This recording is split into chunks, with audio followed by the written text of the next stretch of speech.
Baki season 3.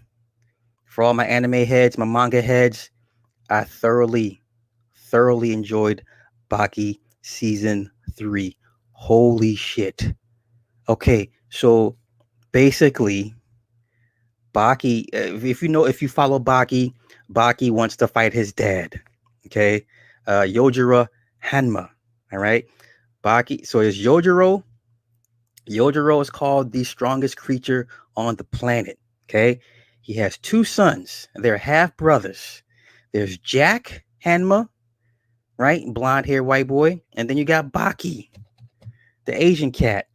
Yojiro killed Baki's mom, which is why Baki wants to fight his dad and basically kill him. So imagine Akuma from Street Fighter on steroids. That's how badass Yojiro is in this manga in this anime. Yojiro is the bee's knees. Okay, so then they go into the tournament. If you remember from season 2, Baki got poisoned right before the major tournament. Okay, so Baki was going to go fight in the tournament, all fucked up. During the tournament, the first couple of fights, they had Sea Masters and Sea Dragons. Sea Masters and Sea Dragons were titles given to special fighters, mainly of Japanese and Chinese privileges, but they were given to a couple of other fighters, and they were getting their asses whooped. And some of the old heads were like, wait a minute, we give these titles to people, and they're getting beat in the first and second rounds. They've watered down the titles.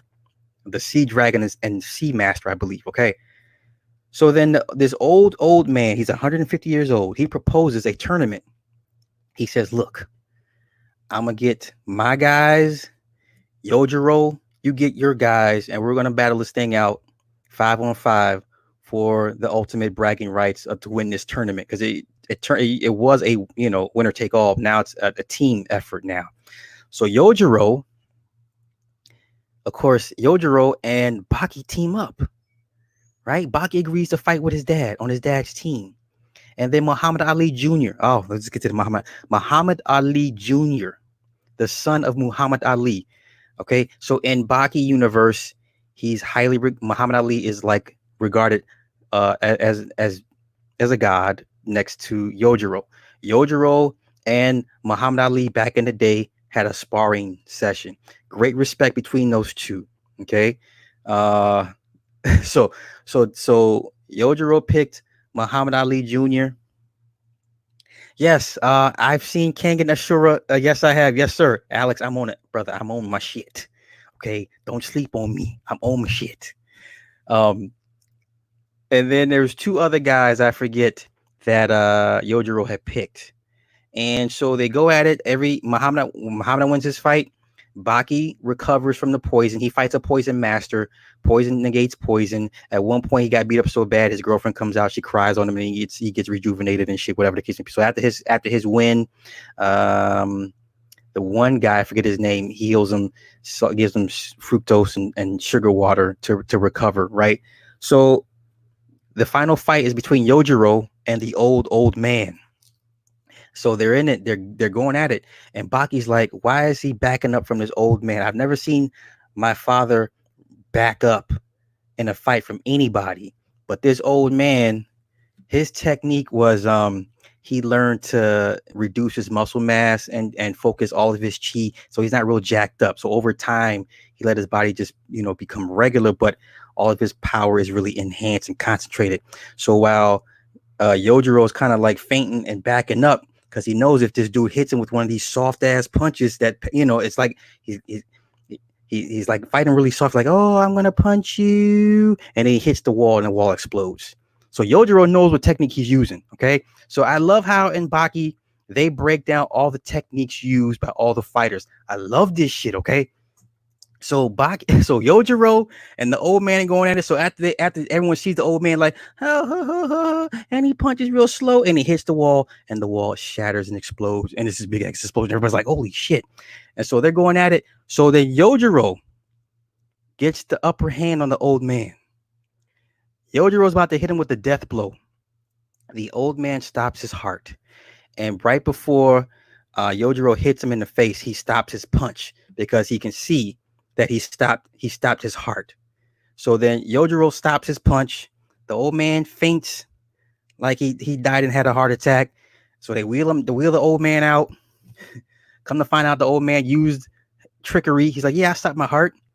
So technically he didn't punch me. So I kind of won.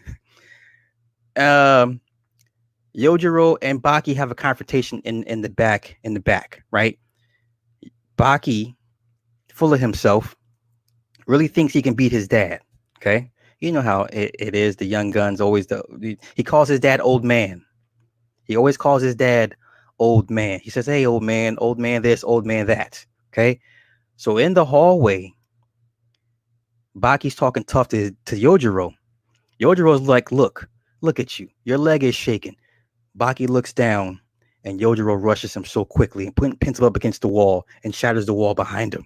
And Baki's like, oh, he's so strong. And he punches him through the wall. He punches Baki through the fucking wall. And then one more point.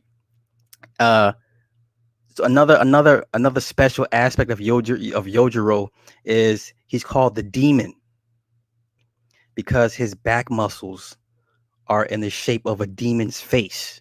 Okay, so when he gets jacked up, he gets charged up. There's like two eyes and a mouth on his back muscles. He's that fucking jacked, and that's why they call him. He's referred to as the demon or the strongest creature on the planet. Okay, so and then so the old man and then Yojiro have a conversation because Yojiro knows what he did at after the fact. He's like, I know he faked his death. They have a talk. He says, you know what, man, you're the best. I want to give you the title of Sea Dragon.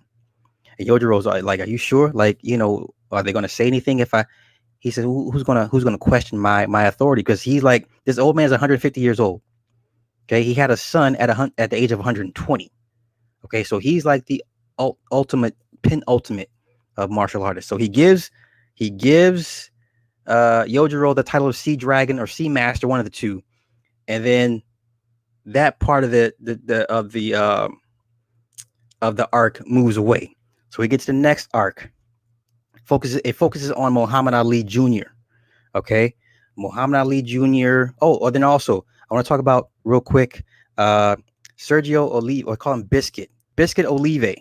Okay, Biscuit is based off the real life bodybuilder named Sergio Olive. If you follow Arnold, Frank, who's the other? Lou Ferrigno.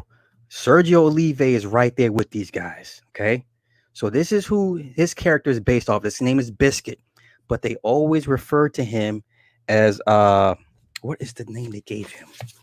And I picked up on it. I was like, oh, that's what they call him. That's so fucked up. I was offended at first, but I was like, nah, okay, not so much. What's it called? What they call him? Mr. Django? Wait. Bear with me.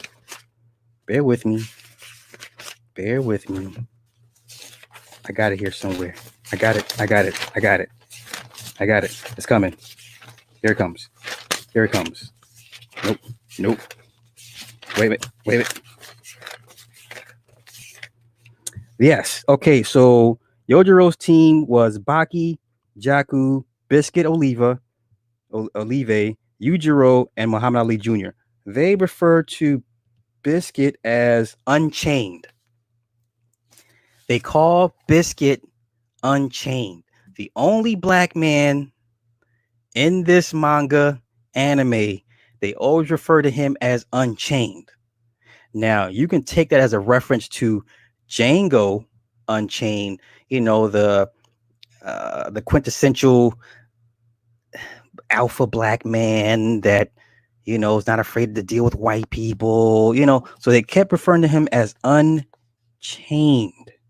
And there was one scene when Yojiro tells Biscuit, shut up, Unchained. This isn't America. Okay. So Biscuit's, his technique is he's so heavily muscled. He's so dense. His muscles are so dense. He can take on bullets. He can get stabbed. If you watch season 2, you would see Biscuit take on a lot of punishment. He was shot with a shotgun point blank. He's been stabbed, and to no avail because his muscles are just that dense. And when he hits you, he hits you. So in his fight The dude stabbed him with his fingers, or whatever, cut him, and then he wasn't flexing. So when he actually flexes his muscles, he's pretty much and unpenetrable. And then he ended up squashing the dude, on the ground, whatever the case may be. Well, I'm sorry. Let me take. I just seen the cash app come through. I'm sorry. Keep it techie. Thank you, bro. Faith. Thank you for the cash app, guys. Appreciate it. Thank you. Okay, so um, we focus on Muhammad Ali Jr.'s little arc. He wants Baki's woman. He openly challenges Baki to a fight for his woman. Okay. Baki was like, okay, I accept, because now this is a real red pill moment. The woman is like, well, are you sure you're okay with this? You're not offended? He says, I don't own you.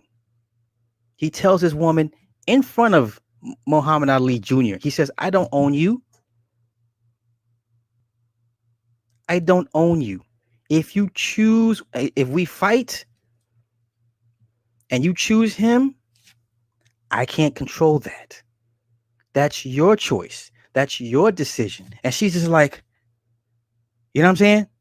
Because the old adage, you my woman, you belong to me. You know what I'm saying? That still permeates to this day, let's be honest. But it was such a red pill moment.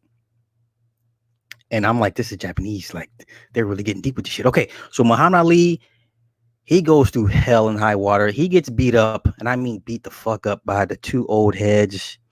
And they keep challenging him right after each other. Like, this dude has no time to heal up. Like, his bones he's in splints, and he's in a cast. He can't fucking walk. He's all fucked up. So then his daddy shows up. So Yojiro had paid Muhammad Ali a visit and kind of sparked the urge in Muhammad Ali to give it one more go. He wants to fight one last fight. So because it's well considered. Well, he even said that his son is a better fighter than he was. Okay. He's already said my son is faster than me, stronger than me. That he said my son is better than me. He's better than what I could ever be. Now, mind you, in this universe, Muhammad Ali is right underneath Yojiro. Okay.